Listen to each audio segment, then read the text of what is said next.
Imani ya kweli, imani ya kweli.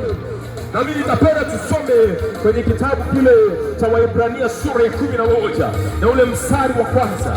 Anasema basi imani chanzo chake ni kusikia, na kule kusikia huja kwa neno la Kristo.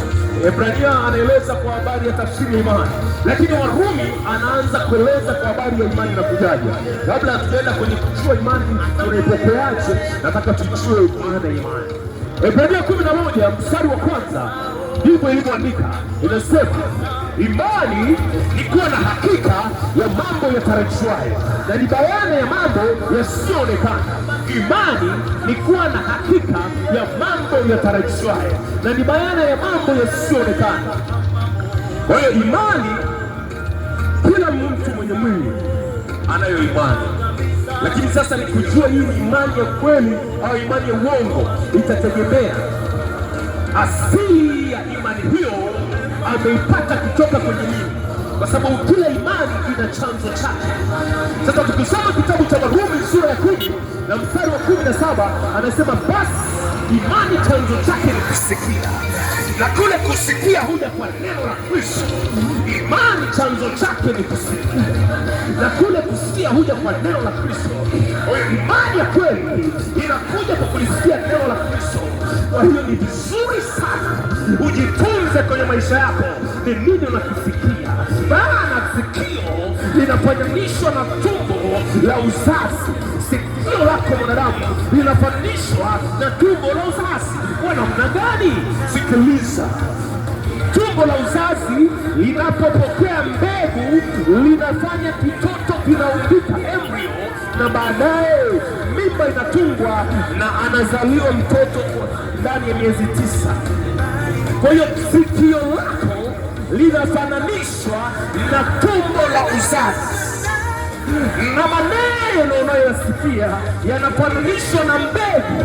Na ndio maana Yesu wakati fulani akiwa anafundisha akasema mpanzi alitoka kupanda mbegu njema shambani, akasema nyingine zilianguka njiani, ndipo ndege wangani wakaziokota wakala na zikakanyaga na wapita njia.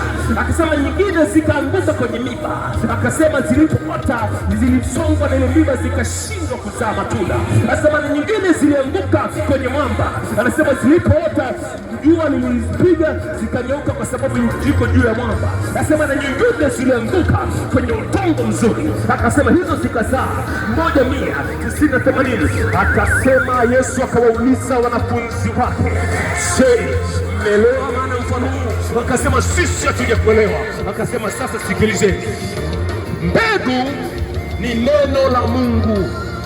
Mbegu ni neno la Mungu. Na ndio maana tutakwambia asubuhi ya leo ni mbegu gani inayoingia kwenye sikio lako. Maana sikio linafananishwa na tumbo la uzazi la mwanamke, na neno la Mungu linafananishwa na mbegu ambayo inaweza ndani yako ikatengeneza ikaumba embryo, baadaye ikawa ni mimba, na hiyo mimba ikazaliwa ndani ya mwezi wa 9 mtoto. Sasa nataka nikuulize swali. Ni mara ngapi umesikia maneno ukasikia ukafikiri ni ya kawaida tu? Ni mara ngapi umetamkiwa maneno ukaona ni maneno ya kawaida tu? Nataka kukwambia kila neno ambalo limetamkwa kwako ni mbegu. Itategemea imekuwa ni mbegu njema au ni mbegu mbaya. Lakini mimi asubuhi ya leo nataka nikueleze habari ya mbegu iliyo njema, na mbegu iliyo njema ni neno la Kristo. Ndio maana Warumi amesema vizuri katika ile sura ya 10 na mstari wa 17, anasema imani chanzo chake ni kusikia, na kule kusikia huja kwa neno la Kristo. Hivyo neno la Kristo linazaa imani ya kweli ndani ya maisha ya mtu. Neno la Kristo ni mbegu iliyo hai. Na ndio maana ukisoma vizuri kitabu cha Petro ule wa kwanza mstari ule wa kwanza, Petro wa kwanza sura ya kwanza na mstari 23, anasema ninyi mmezaliwa sio kwa mbegu iharibikayo, bali ninyi mmezaliwa kwa mbegu ambayo ni neno la Mungu, nayo yadumu hata milele. Mambo yote yatapita, lakini neno la Mungu halitapita, maana hilo linadumu hata milele. Kwa hiyo neno la Mungu linalokuhubiria asubuhi ya leo ninafananishwa na mbegu isiyoharibika. Hiyo mbegu isiyoharibika, ndio maana Petro anasema ninyi mmezaliwa kwa mbegu isiyoharibika, mbegu ya neno la Mungu. Neno la Mungu ni mbegu iliyo hai. Hivyo hata hivyo na maneno mengine ni mbegu. Ili kwenye maisha yako umesikia maneno mengine, nayo ni mbegu. Yanapoingia kwenye sikio lako ambalo ni tumbo la uzazi, yanakwenda kufanya kitu, yanakwenda kufanya embryo, yanakwenda kupelekea mimba, na ile mimba baadaye itazaliwa. Haijalishi itazaliwa kitu chema au kitu kibaya, wewe ndio mwamuzi.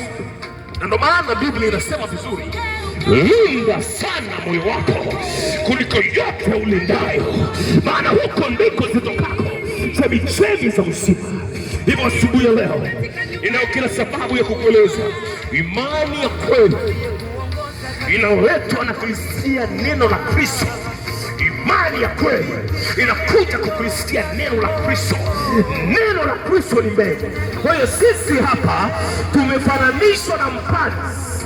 Tunajua tunachokifanya, hatufanyi kazi bure.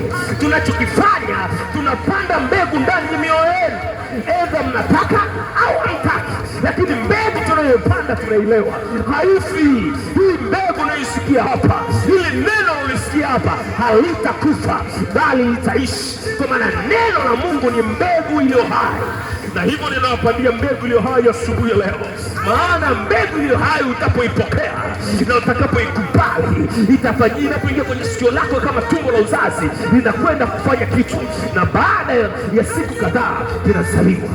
Basi Mungu wa mbinguni asubuhi ya leo anataka maisha yako yaathiriwe na imani ya kweli, na imani ya kweli inaletwa ndani ya mwamini kwa kupitia Kristo Yesu, kulisikia neno la Kristo.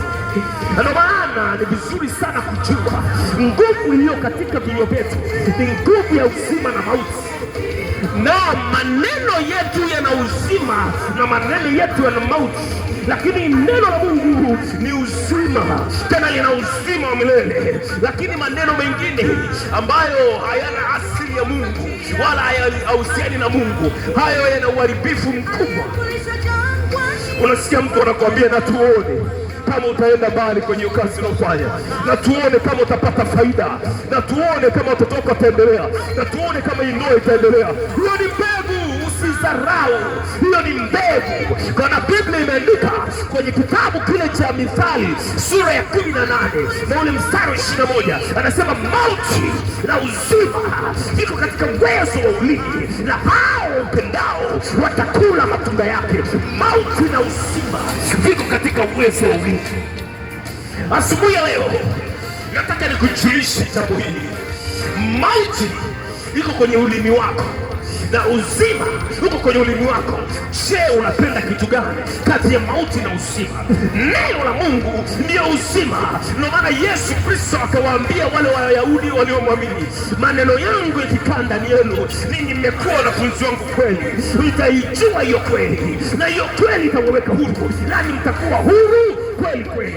Tena Yesu anawaambia wanafunzi kwenye kitabu kile cha Yohana katika ile sura ya 8, anawaambia maneno makubwa sana, 6 ile mstari wa 61, anasema maneno haya, anasema maneno haya niliyowaambia ni roho tena ni uzima.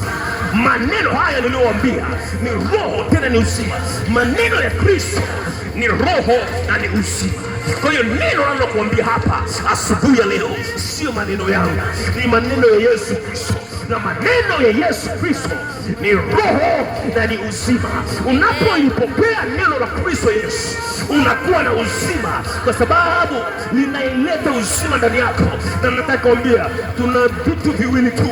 Biblia inapoandika inaandika juu ya vitu viwili, inaandika juu ya baraka na laana, juu ya uzima na mauti. Kwa hiyo leo Mungu anataka uchague uzima. Kuchagua uzima ni kukubali Yesu Kristo awe Bwana na Mwokozi wa maisha. Pokea hiyo mbegu ambayo ni neno la Mungu lililo hai.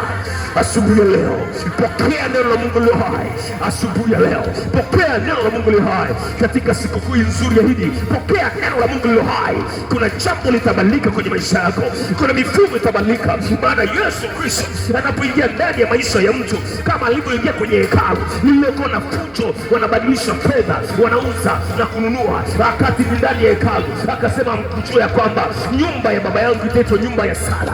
Yumkini kwenye maisha yako hivyo hivyo, kuna vitu havijakaa sawa, kuna mambo yaendi kama ulivyokusudia. Nataka kukwambia hizo ni fujo, hizo ni biashara kwenye maisha yako, lakini nakwambia asubuhi ya leo ukimkubali Yesu Kristo kuwa Bwana na Mwokozi na mpatanishi wa maisha yako, atapindua meza zote, ataondoa uchawi wote, ataondoa maneno mabaya unayosemewa, atapindua imani za uongo ambazo zinasema ukitaka kufanikiwa ni lazima uje kwenye madhabahu yangu, ukitaka kufanikiwa ni lazima ununue chumvi, ukitaka kufanikiwa ni lazima uchukue mafuta, ukitaka kufanikiwa ni lazima uchukue vifaa vya kiroho. Nataka kukuambia asubuhi ya leo, imani ya kweli inasema hivi: neno la Mungu ndilo uzima, neno la Mungu ndilo linatuweka huru, wala sio chumvi, wala sio mafuta, wala sio vitambaa, wala sio chumvi. Tunatuweka sisi huru mbali, tunatuweka huru mbali na vifungo na laana na kushindwa na mikosi, bali neno la Mungu lililo hai.